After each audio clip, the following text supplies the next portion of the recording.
സ്വർണ്ണവില കഴിഞ്ഞ കുറച്ചു നാളുകളായി വൻ കുതിപ്പാണ് തുടർന്നുകൊണ്ടിരിക്കുന്നത്. മുൻകാലങ്ങളിൽ സ്വർണം വാങ്ങിയവരെല്ലാം അത് വിറ്റ് നേട്ടമുണ്ടാക്കാനുള്ള ശ്രമത്തിലാണ്. 10 കൊല്ലം മുൻപ് സ്വർണം വാങ്ങിയവർക്ക് ഇപ്പോൾ സ്വർണം വിറ്റാൽ ഇരട്ടിയിലേറെയാണ് ലാഭം ലഭിക്കുക. ആഭ്യന്തര വിപണിയിൽ 22 ക്യാരറ്റ് സ്വർണം പവന് 70,200 എന്ന നിരക്കിലാണ് വ്യാപാരം നടത്തിയത്. എന്നാൽ സ്വർണ്ണവില കൂടുമ്പോൾ പഴയ സ്വർണം വിറ്റ് മാത്രമല്ല നിക്ഷേപകർ നേട്ടം കൊയ്യുന്നത്. സ്വർണം പണയം വെച്ച് അതുവഴി സാമ്പത്തിക ആവശ്യങ്ങൾ നിറവേറ്റുന്നവരുമുണ്ട്. 2025 മാർച്ചിൽ സ്വർണത്തിനെതിരെ കുടിശ്ശികയുള്ള ബാങ്ക് വായ്പകൾ ഇരട്ടിയിലധികമായി എന്നാണ് റിസർവ് ബാങ്ക് പറയുന്നത്. വെറും 1 ലക്ഷം കോടി രൂപയിൽ നിന്ന് ഏകദേശം 2.1 ലക്ഷം കോടി രൂപയായി 103% വർദ്ധിച്ചതായി RBI ഡാറ്റ വ്യക്തമാക്കുന്നുണ്ട്. ഈ കുതിച്ചുചാട്ടം സ്വർണ്ണ വായ്പകളെ ഏറ്റവും വേഗത്തിൽ വളരുന്ന വിഭാഗമാക്കി മാറ്റിയിട്ടുണ്ട്. മൊത്തത്തിലുള്ള ബാങ്ക് വായ്പാ വളർച്ച മുൻ വർഷത്തെ 20% നിന്ന് ഈ സാമ്പത്തിക വർഷത്തിൽ 11% കുറഞ്ഞിട്ടുണ്ട്. ഈ കുതിപ്പിന് നിരവധി ശക്തികൾ കാരണമായിട്ടുണ്ട്. 2023 നിരവധി കാർഷിക വായ്പകളെ സ്വർണ്ണ ആഭരണങ്ങൾക്കെതിരായ വായ്പകളായി പുനർവർഗീകരിക്കാൻ RBI ബാങ്കുകളോട് നിർദ്ദേശിച്ചിരുന്നു. ഇത് സംഖ്യകളെ പെരുപ്പിക്കാൻ കാരണമായി.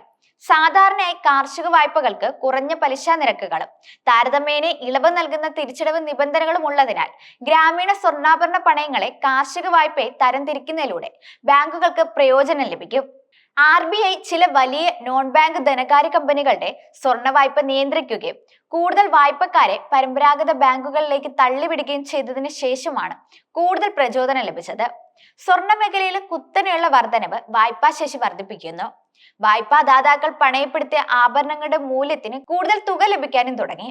സ്വർണ്ണ വായ്പകളിൽ വൻ വർധനവ് ഉണ്ടായിട്ടും മൊത്തത്തിലുള്ള വായ്പ വികസനത്തിന് ശക്തി നഷ്ടപ്പെട്ടു. 2025 മാർച്ച് അവസാനത്തോടെ കുടിശ്ശികയുള്ള ബാങ്ക് വായ്പ 182 ട്രില്യൺ രൂപയായി. HDFCയുമായുള്ള HDFC ബാങ്കിന്റെ ലയനം അടിത്തറയെ വികലമാക്കിയെങ്കിലും ക്രമീകരിച്ച വളർച്ച പോലും മുൻവർഷത്തെ 16.3% നിന്ന് 12% കുറഞ്ഞു. ഈ മേഖലയിലേക്കുള്ള വായ്പാ വളർച്ച 2024 സാമ്പത്തിക വർഷത്തിൽ 6.4% നിന്ന് 6.2% കുറഞ്ഞു. ബാങ്ക് വായ്പയുടെ ഘടനയിലും മാറ്റം തുടർന്നു. വ്യവസായത്തിന്റെ വിഹിതം 21.5% കുറഞ്ഞു. അതേസമയം സേവനങ്ങൾ 28.3% ഉയരുകയും ചെയ്തു. വ്യക്തിഗത വായ്പകൾ മൊത്തം വായ്പകളുടെ 32.6%. ഇത് 32.4% നിന്ന് നേരിയ തോതിൽ ഉയർന്നു. സ്വർണ്ണ വായ്പകളുടെ കുതിപ്പ് ഇതിന് സഹായകമായി. ഭവന വായ്പകളുടെ വിഹിതം 16.5% സ്ഥിരത പുലർത്തി. സ്വർണ്ണാഭരണങ്ങൾക്കെതിരായ വായ്പകൾ ഇപ്പോൾ മൊത്തം ബാങ്ക് വായ്പയുടെ 1.1%. ഒരു വർഷം മുൻപ് ഇത് 0.6%. സ്വർണ്ണ വായ്പകൾക്ക് പുറമെ സെക്യൂരിറ്റീസ് ഈഡിൽ നിന്നുള്ള വായ്പകളാണ് ഏറ്റവും വേഗത്തിൽ വളരുന്ന രണ്ടാമത്തെ വിഭാഗം. ഇത് 18.7% വളർച്ചയോടെ 18,080 കോടി രൂപയായി.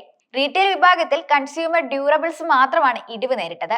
1.3% കുറഞ്ഞത് 23,402 കോടി രൂപയായി. പല വായ്പാ ദാതാക്കളും സുരക്ഷിതരല്ലാത്ത വ്യക്തിഗത വായ്പകളിലേക്കുള്ള എക്സ്പോഷർ അവലോകനം ചെയ്തതാണ് ഈ ഇടിവിന് പ്രധാന കാരണം.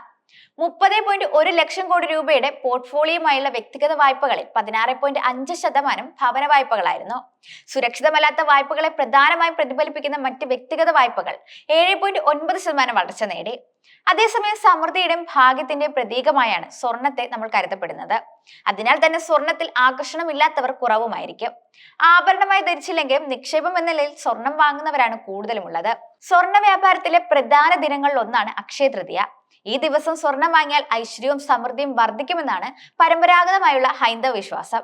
10 വർഷം മുൻപ് അക്ഷയ തൃതീയ സമയത്ത് സ്വർണത്തിൽ നിക്ഷേപിച്ചിരുന്നെങ്കിൽ ഇന്ന് മാന്യമായ നേട്ടങ്ങൾ കൈവരിക്കാമായിരുന്നു എന്ന് കണക്കുകൾ വ്യക്തമാക്കുന്നുണ്ട്. 2015 അക്ഷയ തൃതീയ മുതൽ ഇന്ന് വരെ സ്വർണ്ണവില 200%-ലധികമാണ് ഉയർന്നിരിക്കുന്നത്. അക്കാലത്ത് 24 ക്യാരറ്റ് പരിശുദ്ധമുള്ള സ്വർണത്തിന് 110 ഗ്രാമിന് ഏകദേശം 26,936 ആയിരുന്നു സ്വർണത്തിന്റെ വില. ഇന്ന് 10 ഗ്രാമിന് 94,000 രൂപയ്ക്കും 95,000 രൂപയ്ക്കും ഇടയിലാണ്. ഏപ്രിൽ 30-നാണ് ഈ വർഷത്തെ അക്ഷയ തൃതീയ. കഴിഞ്ഞ ഒരു വർഷത്തിനുള്ളിൽ മാത്രം സ്വർണം 30%-ലധികം വരുമാനം നൽകിയിട്ടുണ്ട്. പുതിയ തുടക്കങ്ങൾ, സാമ്പത്തിക നിക്ഷേപങ്ങൾ, സ്വർണം വാങ്ങൽ എന്നിവയ്ക്ക് അക്ഷയ തൃതീയ വളരെ ശുഭകരമായ ദിവസമായിട്ടാണ് കണക്കാക്കപ്പെടുന്നത്. ഈ കാലയളവിൽ ഇന്ത്യയുടെ സ്വർണ്ണ ആവശ്യകതയുടെ 40% സംഭാവന ചെയ്യുന്നത് ദക്ഷിണേന്ത്യയാണ്. രാജ്യത്ത് നിലവിൽ സ്വർണ്ണവില റെക്കോർഡ് ഉയരത്തിലാണ്. ഈ വർഷം വിൽപ്പന 10 മുതൽ 20% വരെ കുറഞ്ഞേക്കാമെന്നാണ് വിലയിരുത്തപ്പെടുന്നത്.